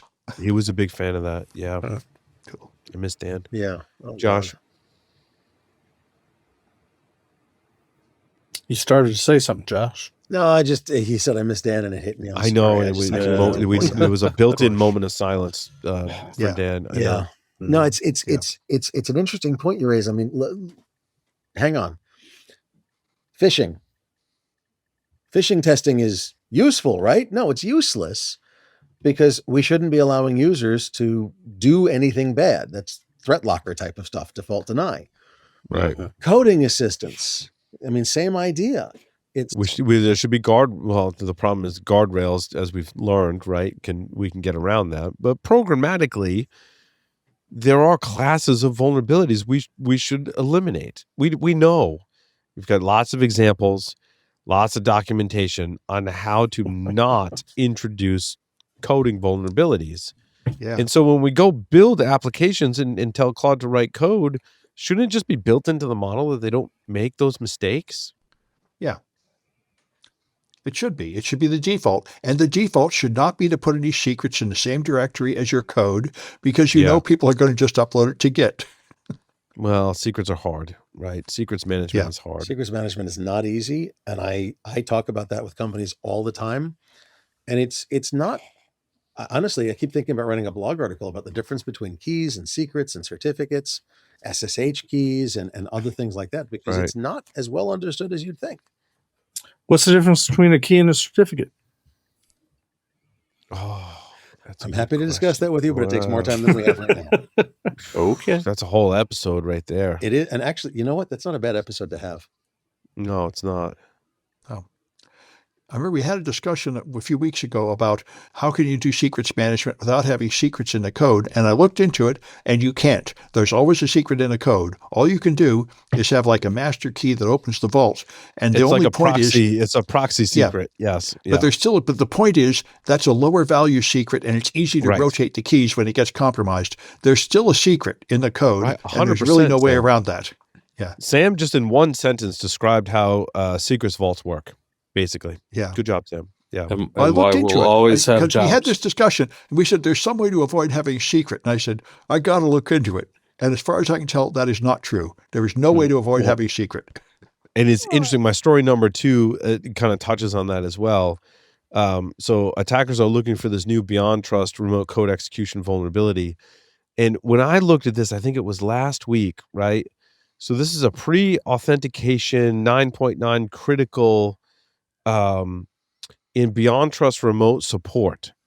Now, those that remember history in cybersecurity, and I was at a unique position to remember this point in cybersecurity because I had friends that worked for BeyondTrust, and I think BombGuard was a sponsor or potential sponsor, but BeyondTrust bought BombGuard.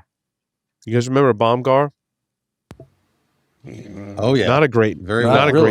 Not a great name, right? Big Fix, in terms of names. Was it Big Fix before BombGuard was the similar to what Sam was talking about, right? Like that delegated remote administration tool that could delegate credentials, right? And so, Sam, like you're saying, we don't ever get around secrets. We have to have a secret. But what if the secret is very much limited in scope and time for validity? Right. So when we talk about remote support, I'm an IT support person. I need access to a workstation, and I only need that for a limited amount of time when I'm providing that remote support.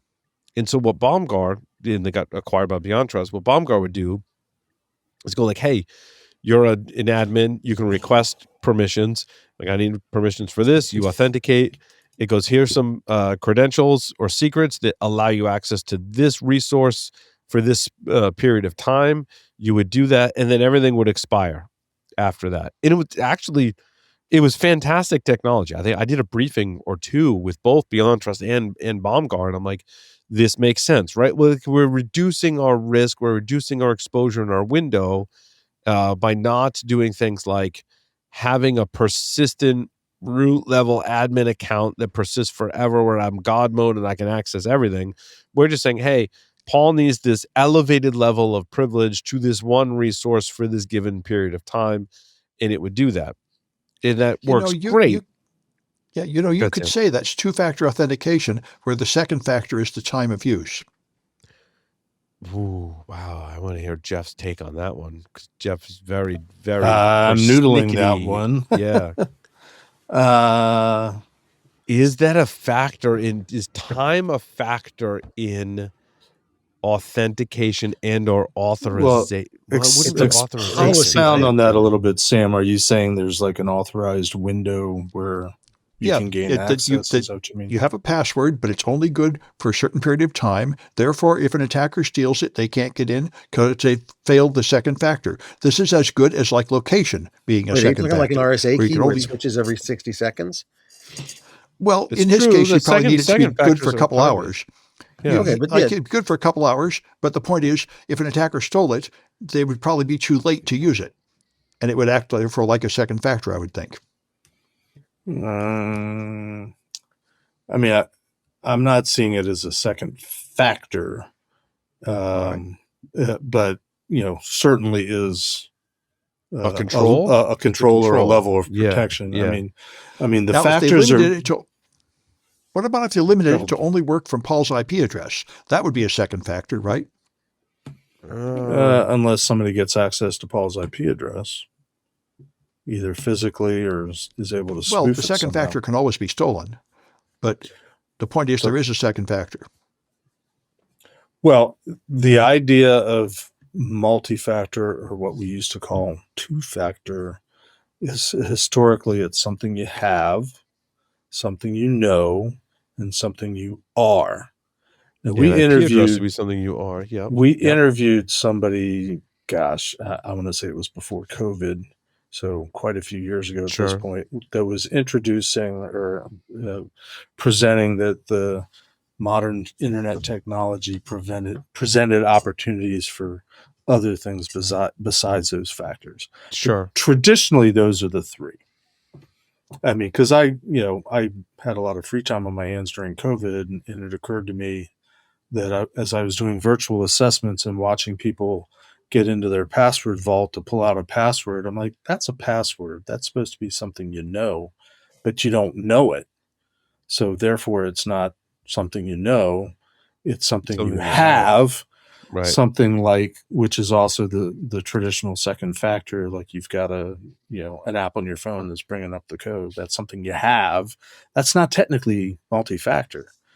All that breaks down though in CVE 2026-1731, where it says BeyondTrust remote support in certain older versions of privileged remote access contain a critical pre-authentication remote code execution vulnerability. Mm-hmm. And so the vulnerability is in the system that is attempting to implement the controls that we're talking about, right? And I'm not throwing shade at BeyondTrust. Again, everyone has software, therefore everyone has vulnerabilities. Mm-hmm. So that's where the vulnerability stems from. What was interesting for me about this story, when I saw that last week, I read the thing, I'm like, that sounds bad. Like there's a vulnerability in the thing that is basically, it's your access broker, right? It's brokering access. Mm-hmm. You should fix that very, very quickly. And then because I think attackers are like, oh, that's interesting. Like that could yield some interesting results. Gray Noise is like, yeah, we see people scanning for this, right? That's basically the story that broke this week, that they traced it back to, so this bug, CVE 2026-1731, is a variant of the earlier one that uses WebSocket RCE. That's basically brokering the access in your browser. I hate WebSockets, but 2024 12356, they say Silk Typhoon was using in the 2024 U.S. Treasury breach. Was attacking this, hitting the same WebSocket endpoint via a different code path. So this, again, there's a lot of things going on here, right? One is fixing a vulnerability is hard. We've seen this recently with Fortinet and previously several others. Like, we think we fixed the flaw, crap, we didn't. We got to fix it again. That happens. And again, I'm not throwing shade at anyone. Like, fixing this stuff is not. Fixing this stuff sometimes is harder than actually finding the bug and exploiting it, or at least on an equal playing field. But fixing it is hard, right? I think we kind of sometimes downplay how difficult it is to remediate and fix this stuff. It says Gray Noise Sensor Network saw a clear spike in probes for the new vulnerability beginning in February 11th of this year. One of the scanners was behind a VPN in Frankfurt, accounts for about 86% of the observed reconnaissance sections. And they say scans rarely target the default port of 443, instead systematically sweep on non-standard ports, suggesting awareness that many orgs hide BeyondTrust behind alternate ports. So if you thought security by obscurity was working for you by changing the port, it's not. And I have to say, I'll back that up with tools such as MassScan, ZMap. There's another Z tool, Z something, that can get you even deeper into that. These tools are tuned to scan the entire internet very, very fast, to scan all ports on the internet or specified ports for a particular service. In just ridiculous. Even the one I ran without any tuning was like I can scan the whole internet for that port, Paul. It's going to take about 4 days. That's actually not bad. Like 4 days is not to scan the whole internet. Scan the whole internet? That's look, not can you imagine horrible. doing that with Nmap? Yeah, Nmap is not tuned to scan. Nmap's awesome. Look, Fyodor has done amazing work over the years, of course, and Nmap is a friggin' fantastic tool, but it's not tuned to do that mass scanning of billions of IP addresses, right? Other tools are, and you chain these tools together. I just actually did this, right? So I didn't use Nmap. I used Zmap, and then there was another tool that I can't remember the name of it. So Zmap finds all the IP addresses. How do they do it so much There's quicker? multiple tools. I think it's just engineering and algorithms. Many threads that scan many targets at once and don't wait for anything. I mean, I'm hearing distributed processing, distributed computing all over again. That's right. The main thing is you don't wait for network transmission. You just throw out a bunch of things all at once and then gather what comes back like email. Mm-hmm. Right. Gotcha. And then I'll give you the open port. Then you take that list and you funnel it through another tool that's going to tickle those ports and go and analyze what comes back. I did that. I didn't scan the whole internet for Fortinet devices, but I was like, if an attacker were to do this, what tools would they use and how would they do it? I'm like, just to be clear, if you scan the whole internet, your ISP hates you. Okay. Yes. That's why I did it in just small batches to simulate it. Right. Speaking of archaic technology, a couple of weeks ago, last time I was on, we were talking about Telnet and we were debating why Telnet daemons come in Linux installs and whether they're active or enabled or disabled and so on and so forth. And I had asked the question in some way, shape, or form, who's still using Telnet in this, in 2026? Turns out my story number 4 is AsiaPac. I will also state that lots of embedded devices, lots of video surveillance devices, lots of audio surveillance devices. There is a serious answer, Josh. This was the more humorous answer that it showed up in an article. Yeah. Asia fumbles with throttling back Telnet traffic in region. But there are, usually it's the edge, I don't want to say edge cases, but it is weird. I don't say weird. Devices still support Telnet, right? Mm-hmm. And AV gear. I've told my stories about AV gear that has Telnet. Sam, you have other devices support Telnet, right? Yeah, I'm teaching a Fortinet certification class, and Telnet is right there as one of the authentication options, and they hardly even warn you not to use it in the book. I was sort of upset. Yeah, did you say the latest version? Fortinet? Yes, the latest version of Fortinet certification. They say you can control your firewall by SSH, HTTPS, or HTTP, or Telnet, and they're all turned on by default. Wow. Pretty incredible. Yeah, it's just a policy. Yeah, it's just a policy. It Smack allows the person all those that wrote things. that shit. Yeah. Yeah. It should just be HTTPS and Telnet, but HTTPS is problematic because you got to issue a certificate for it to mean or a key. Right? One of the two. By default, right? I just did this Fortinet devices, self-signed certificate. I didn't Telnet. I was using SSH in the Fortinet devices, but Telnet was there as an option, like you said. Yep. I have a client right now that falls into the category of a network device provider, and we were debating the merits of Telnet today. And of course, I was talking to developers and admins that largely still rely on it, and I was cringing just a little bit. And they allow unencrypted HTTP also. Oh God! Oh God! Yep. No, just no. And this is the latest version that just got updated of the firmware and the training course. Okay, so I can see it before you plug it into the WAN lines. Do you know what I'm saying? Like when I'm initially configuring it, but once it gets plugged into a WAN line, nope, that shuts off. That would be nice. That's not what happens. It's there. All right, you know what? Done. Now that you say that, by default, the management interface on Fortinet devices, is there a default policy that allows all those protocols encrypted or unencrypted? I As don't a backup, and it probably is version dependent too. Depends on which version of FortiOS you're running. I noticed it was default. Like on most firewall systems, again, not to pick on Fortinet. I'm not trying to pick on Fortinet. All vendors do very similar things.